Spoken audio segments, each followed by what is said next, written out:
মহাবিশ্ব অসীম, কোটি কোটি গ্যালাক্সি, তারার সংখ্যা অনন্ত, আর প্রতিটি তারার চারপাশে ঘুরছে অগণিত গ্রহ।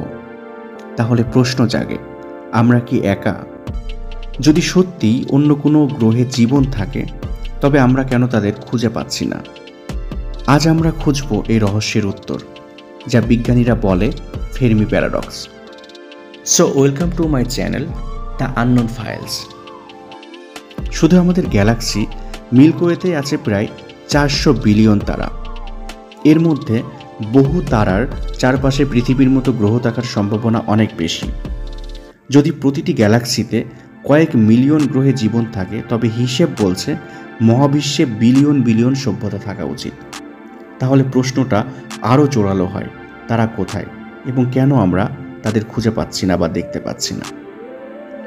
1950 সালে পদার্থবিজ্ঞানী এনরিকো ফার্মি হঠাৎ একটা প্রশ্ন করেছিলেন, যদি মহাবিশ্বে এত এলিয়েন সভ্যতা থাকে, তবে তারা সবাই কোথায়? এখন এই প্রশ্নটাই পরিচিতি পেয়েছে ফের্মি প্যারাডক্স নামে। অর্থাৎ মহাবিশ্বে জীবনের সম্ভাবনা অনেক বেশি হলেও কেন তাদের কোনো সিগন্যাল বা তাদের ভিজিট বা প্রমাণ আমরা পাচ্ছি না? চলুন এই বিষয়ে আমরা কিছু সম্ভাবনা ব্যাখ্যা বোঝার চেষ্টা করি। জীবন আসলে খুব বিরল।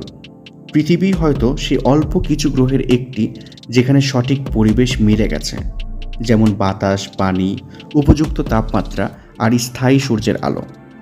এই সমন্বয় হয়তো এতই বিরল যে মহাবিশ্বের দ্বিতীয় পৃথিবী খুবই কম। হয়তো অনেক সভ্যতা তৈরি হয়েছে, কিন্তু তারা দীর্ঘদিন টেকেনি। যুদ্ধ, জলবায়ু বিপর্যয় বা প্রযুক্তির অপব্যবহারে তারা নিজেরাই ধ্বংস হয়ে গেছে। এভাবে হয়তো কোটি কোটি গ্রহে জীবন জন্মেছিল, কিন্তু টিকতে পারেনি। তারা হয়তো আমাদের দেখছে, কিন্তু ইচ্ছে করে যোগাযোগ করছে না। যেমন আমরা বনে পশু পাখি দেখি, কিন্তু তাদের সাথে যোগাযোগ করার চেষ্টা করি না। একইভাবে উন্নত এলিয়েন সভ্যতাও হয়তো আমাদের প্রাথমিক পর্যায়ে দেখে আমাদের এড়িয়ে চলছে।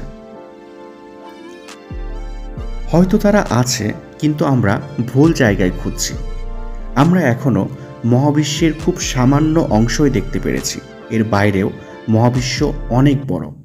হয়তো তাদের সিগন্যাল এমন ফ্রিকোয়েন্সিতে আসছে যা আমরা ধরতে পারছি না, অথবা তাদের প্রযুক্তি আমাদের বোঝারও বাইরে। তাহলে উত্তরটা আসলে কি? আমরা কি একা, নাকি বিশাল মহাবিশ্বে অন্য কোথাও সত্যিই বুদ্ধিমান কোনো জীবন আছে? আজ পর্যন্ত কোনো নিশ্চিত প্রমাণ নেই, তবে একদিন হয়তো আমরা সেই উত্তর খুঁজে পাব। আর ততদিন পর্যন্ত মহাবিশ্বের আকাশের দিকে তাকিয়ে আমরা প্রশ্ন করতেই থাকব, আমরা কি একা? এটাই মহাবিশ্বের সবচেয়ে বড় রহস্য। আমাদের এই ভিডিওটা যদি আপনার কাছে ভালো লাগে, তাহলে আমাদের চ্যানেলটি সাবস্ক্রাইব করার অনুরোধ রইল, কারণ এরকমই ভিডিও নিয়ে আমরা হাজির হব আপনার সামনে। ততক্ষণ পর্যন্ত ভালো থাকুন, দ্য আননোন ফাইলসের সাথে থাকুন।